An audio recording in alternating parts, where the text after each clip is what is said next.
1. I worked as a hotel receptionist now for 8 months, and I want to keep working in this job. Working in customer service makes me happy. I can see that the guests appreciate my efforts. But I've learned that part of the job is also dealing with batshit crazy people. I had guests screaming at me at the top of their lungs over the smallest things, attacking me personally, threatening me and screaming that I am horrible at my job.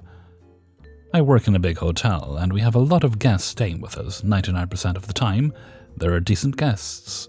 But once in a while, someone is completely psychotic. I know very well that I do a really good job, even when some guests try to make me feel different. I try my best to keep calm, not take it personally, and to remember that I'm representing the hotel.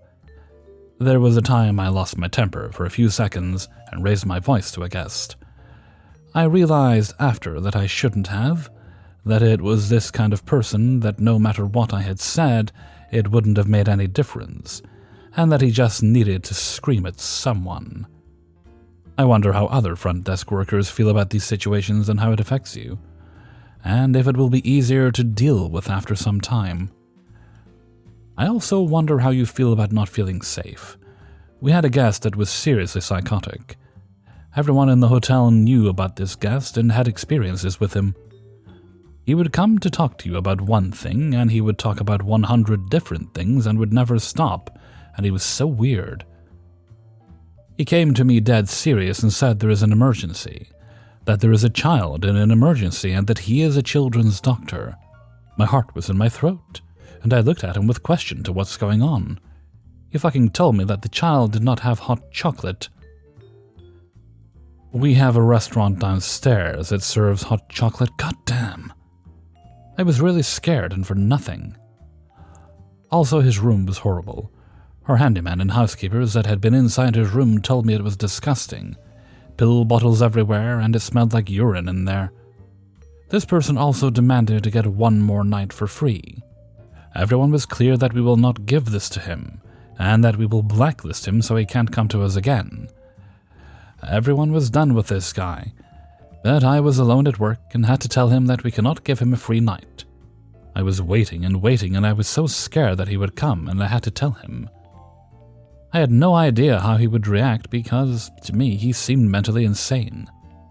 He was in the line to talk with me, but one of our security guards came and then he left, and I didn't talk to him after that, thankfully. I heard from coworkers many stories that they have been kicked and had things thrown at by guests. One lady had thrown the cart terminal in my coworker's face when she could not find her swimsuit. Like, what the fuck? I struggle a little to understand how people can be like this.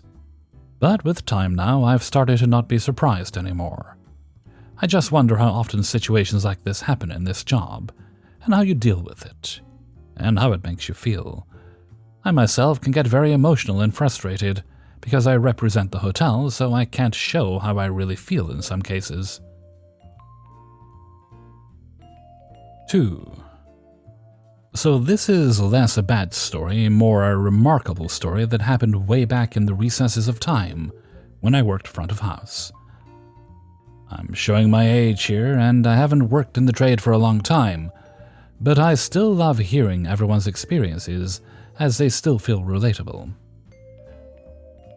The time was the mid-90s. I worked at a country house hotel with just 14 rooms in the UK. Beautiful, expensive, out of the way on the edge of a little village. Just beautiful, just 3 of us worked front desk, splitting 2 shifts between us. Hermione took a booking for 3 rooms over the phone, which wasn't unusual, but they couldn't give her any credit card information as it was apparently packed in the boot with their bags. Considering the costs of the room at the time, we were all sure there were going to be no shows, but show they did. But Hermione again failed to get credit card details. That night, Tallulah, the manageress, came in for dinner service. She asked Hermione if the mystery guests had arrived, to which she replied they had, but they seemed a little dodgy. Not exactly our regular clientele. Tallulah was disappointed to hear this, and at that moment a door on the landing above the foyer opened. Tallulah looked up greeted the man with a smile as he made his way to one of his companion's rooms, then looked back at Hermione with wide eyes. "Is that one of them?" said Tallulah. "Yeah. See what I mean about Dutchy?" "Don't you know who that is?" "Should I?" "That's Tim Rice." Long story short, at the time there was a huge bust-up between him and Andrew Lloyd Webber over Evita. I think to do with the movie, if my poor old memory serves right. Tim Rice had basically disappeared off the face of the earth at the time, avoiding all press in the process, and he turned up at our little hotel on a walking holiday with 2 friends. They stayed for a few nights, during which I chatted with him several times, both at reception and the bar, which we used to attend as well, and were on first-name terms by the end of his stay. A truly lovely guy, and I still have a picture of him and me with one of the waitresses outside the hotel. 3. Hello, y'all. I thought I'd share a story about one of my favorite guest exchanges. For a setup, I usually work night audit, or on occasion the afternoon shifts. Well, we were short-handed, and I was asked to fill in a morning shift so that another FDA could go to a doctor's appointment. I said sure. I was going to get overtime for covering the shift, so it didn't really seem like a big deal. I got there early by about half an hour because they were calling for a little bad weather. A little bad weather turned out to be a major ice storm that knocked out power for large portions of multiple states for over a week. In some of the more isolated areas, they were without power for close to 6 weeks. Of note, this was not in Texas. We get winter here, just not like this. And I was working front desk on the busiest day of my life this far, counting all 5 years in the hospitality industry, and 20-plus years as the preacher's kid. We were the only hotel to still have power by 10 that morning. We were sold out by 9. Our internet was in and out, so were the phones, so it was chaotic. We had only 2 housekeepers that made it before things got bad, and everyone else was trying to check in before noon. We had dozens of people waiting in the lobby. I'm doing my best to hold down the fort. In walks Mr. F. How can I help you? I have a room here. Well, I can't check anyone in yet, but if you'll give me your name, I can make sure housekeeping gets to your room soon. It's Mr. F.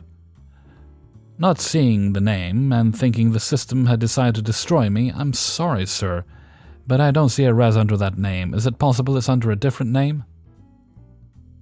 Mr. F goes off insisting that he has a room, yelling that I need to fix it when I explain the internet issues. Screaming enough that the older lady who lives at the hotel has started looking like she's gonna throw her walker at him. Then I catch a word. I'm sorry, sir, did you say shit in? Yes, I have a room here at Shit Inn. You may have a room at Shit Inn, but you don't have one here. This is Cell Block Inn. Mr. F goes wide-eyed. What? Shit Inn is on the other side of the interstate from us. I'd normally offer to call, but I know their power is out. They should still have your room if you booked it early enough. He's still processing. Thank you. He shuffles back to his car. Now, usually that would be the end of it, but I got stuck working till 6 since the FDA couldn't get out of her house, and my manager, who was going to cover for her, had worked night audit, and a bit into my shift, so hadn't gotten into a room, as he also had no power, until about 10 that morning. However, as I'm working on closing out my shift at around 5, Mr. F comes back in, holding a bouquet. Hi, I just wanted to apologize for my behavior earlier. It was a stressful moment, and I know it wasn't your fault, especially since it wasn't even your hotel that I booked with. There's no excuse for yelling, and I wanted to make sure you knew that I was in the wrong. After being yelled at, losing power on and off for hours, and working a shift and a half on the 6th day of working in a row, this man came back and made me go home, not thinking the worst of the world. He made my night, and joined a very short list of people who have ever apologized to me while I've been working on hospitality. Just thought I'd share in case y'all wanted to know why we stay in hospitality. At least in my case, it's for the very thing that makes me hate it sometimes. The people. Especially those like Mr. F. 4. This story comes from last year about this time, working front desk at a sketchy outfit next to the airport. This place was a shit show, but I will never forget what happened here. I consider it a gift from the heavens, and something that needs to be shared with my fellow front desk patrons. It was a normal day, and I was almost done with my midday shift. I was getting ready for the shift change and helping this older, really big dude get some documents faxed to his business back home. In comes this younger guy, whom I will call Kid due to his apparent lack of intelligence and life experience. He shows up to check in for his stay that night. Check-in was almost complete before Kid says, "So I'm just making sure I can have my dogs with me, right?" Full stop. Unfortunately, we do not allow pets at this location. This was like the only hard rule at this establishment, besides credit card and ID at check-in. "Yeah, well, whomever took my reservation told me you take pets." Which is a blatant lie, there's just no way. So I answer, I'm sure there is nobody here that would have told you this information, as we are adamant about this rule with everybody.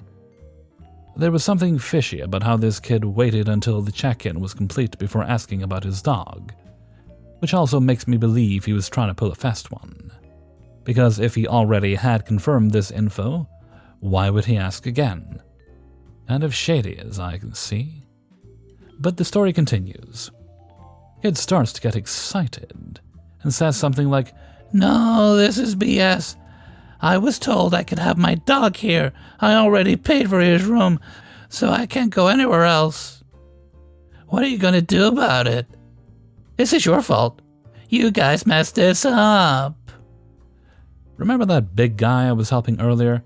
Yeah, he couldn't ignore what was going on anymore. Kid was getting loud. Big guy turns around and says, "Hey, chill, homie. These guys didn't mess up your reservation and you're out of line. So don't be shitty." The kid was definitely on one because he didn't miss a beat when he swung 90 degrees to face big car repo guy and said, "Oh yeah, old man. You don't know what you're talking about. You should mind your own fucking business." Fucking slap.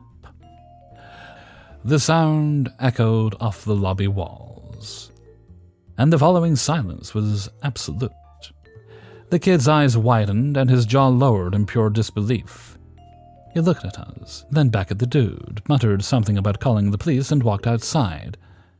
Dude calmly collected his papers, thanked me for the assist with comms, and said, "I'm gonna head out for a while. You guys have a good night." After calling the police, this kid for some reason equips himself with a pouch on his belt, like the kind to hold a pocket knife or multi-tool, and proceeds to wait for the authorities outside. The authorities show up and immediately ask about the weapon the kid has on his belt. His story is shit now because no matter what happened, he is the one with a potential weapon. Dumbass. This happened right at the end of my shift, so I left shortly after the police arrived, like it should be. The next day I was told that the police didn't seem to care that we didn't know who the big guy was. I didn't know what came of the kid, but hopefully he'll remember that slap before mouthing off to someone elder and much bigger than he. 5. Long story, not particularly interesting, but was fascinating to partake in. Not in the US, so different system. The hotel name is quite obviously obfuscated. Not safe for work just because there is some mild body horror. Consider yourself warned. Today I went into work fully expecting a quiet, uneventful night. Plenty of rooms available and no big conference or any such nonsense. I clock in at 10:55 p.m. PM shift gives the sit-rep. Chill AF. Enjoy your reading time. I reply affirmatively and let her know that I plan not to even wear shoes. I've stocked up on snacks, got my trusty mug of coffee, and I'm about to go through tomorrow's arrivals. By now, I've jinxed it about 5 times, and you're listening to this post, so you know that things didn't go according to plan. The clock passes 11:05, and there is a sound. That infuriating, evil, nagging sound. That sound I assume we all know and dread. There's an in-house phone call to the front desk. "Good evening, this is Peanut Brain at the front desk. How can I help you?" I followed and hurt one of my legs. Could you come up and help me? I'm sorry to hear that. Of course I will. I'll be with you in just a moment. Just to confirm, you're in room 237, right? Yeah, I believe so. The voice of the lady I'd spoken to had seemed rather strained, so I felt confident that it was a legitimate issue.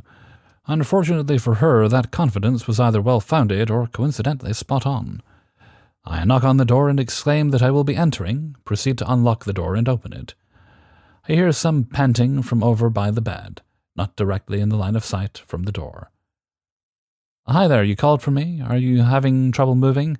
Yeah, I think I might have fractured my leg. She sounds a bit worn. I'm not sure how to explain it properly, but she definitely seemed to be in pain. As I round the corner, I can see her. I kind of wish I hadn't. Her right leg is not fractured. It's damn snapped at the middle of her shin, bending in a way I can only describe as a revolting manner away from her body. That wouldn't be enough for a Tuesday night, no. Her left leg is what upsets my stomach instantly. Her toe tips are touching her hip. And no, the knee wasn't bending the conventional direction. It was such a spectacle that I could only stand there dumbfounded as I took in the morbid situation. Could you help me up to the bed? I think we should just call an ambulance. But now I'm realizing she's not in the best sorts mentally. I'm not even remotely trained as a medical professional, but I'm thinking she's either in shock, barely conscious because she's in pain, or a combination of the two. She's out of it. That's for sure. I know basic first aid, but this is on a scale that basic doesn't cover. Does it look that bad? Oh, no. It just seems to me that you would have some trouble moving around. And you're obviously in pain, so I figured it'd be best to be safe rather than sorry. All right? Oh, yeah, that makes sense. Please do that. Yeah, it looks bad. I try to make sure she's as comfortable as she can be with pillows and such. Make sure nothing is bleeding, and that her legs are in fact the most serious issue at hand. I call up the local EMS, and it seems they too were expecting a nice quiet shift. They were a bit more hesitant to accept that it wouldn't be an entirely uneventful night. Good evening, I'm Peanut Brain, calling from Hotel Transylvania on behalf of a guest of ours. What seems to be the issue? But now I'm leaving the room so that she doesn't need to hear the entire conversation. This lady has had a bit of an accident and fallen. She cannot get up nor walk around. Her legs are not in a good place, literally and figuratively. At a glance, one can tell that one is broken, and the other is at the very least spectacularly disjointed at the knee. She's conscious, and while likely delirious, she does not have a grasp on the situation. All right, may I have the full name and date of birth of your guest? I give him the information. Okay, so could you send her to us by car or taxi? Wait, what? Could you please arrange for her to come to the hospital by private car or taxi, and we'll be ready for her? Hey, she needs an ambulance. We can't send an ambulance for non-emergencies. This is clearly an emergency. I can't see any way out of this without at least one round of surgery. She cannot walk, her legs are non-functional, and she's in so much pain that even though she looks like a crumpled piece of paper, her proposed course of action is to sleep it off. No need to take that tone with me. I'm trying to help you, and you could have made that clear from the beginning. Anticlimactic ending. Ambulance comes, they partially unfold her, get her on a stretcher, and assure me that this was 100% the correct course of action. 2 hours later, I get a phone call from her friend. She is due for surgery tomorrow. Turns out her kneecap was unsurprisingly shattered. I hope she recovers, and quickly. This is my way of saying, even though we have housekeeping, don't trash your hotel rooms. How do you trip and break both your legs? I can't even begin to understand it. Hey everybody, Hellfreezer here, and thank you very much for listening to Coahw, episode 89. And thank you very much to everybody who allowed me to use their stories in this video. I'd be very appreciative if you could share the video around with all your friends and family, and your guests if you're at a hotel. Oh wait, no, don't do that. That might get you fired. Maybe as they're leaving. Anyway, we are now on Monday, and we're nearly at the end of May. Yikes. Okay. That's fine. Just another year wishing by. That's fine. That's fine. Let's see. Hell Freezer's question of the day. I'm afraid it's going to be another food-based one because I'm hungry yet again. Don't worry, I'm going to go eat as soon as I'm done. Favorite, right, the word will vary, but let's say favorite popsicle or ice lolly or, I don't know, frozen badger. Whatever you call it where you happen to live, everyone's got different names. We call them ice lollies here. My favorite one was Magnum. They made before they made them smaller. The swines. Boo. You can't tell, but I'm totally shaking my fist at them right now. It was for the 25th anniversary. It was called Marc de Champagne. And at first, I was taken by the novelty that they were silver, because that was new. But they were really nice tasting. So much so that I accidentally saved a box. They were in the freezer, in my chest freezer. That a lot of uhs in this video, aren't there? I'm suddenly aware of that. They were in my chest freezer. I'm not going to again. Crap, I did it. Bad hell freezer. But they sat in the freezer for a year just because I guess they were at the bottom. I completely forgot about them and discovered them. Even though they were expired, I thought, I'm going to eat them. They were frozen. They'll probably be fine. All in their packaging. And they were, because like I say, they were frozen in their packaging. They were fine. And they were just as yummy. Sadly, can't get them anymore. And Magnums are about a third smaller than they used to be. Not really worth the money at this point. They claim it's to help people be healthier. It's like, mate, you sell heart attacks on a stick. Let me make that decision myself.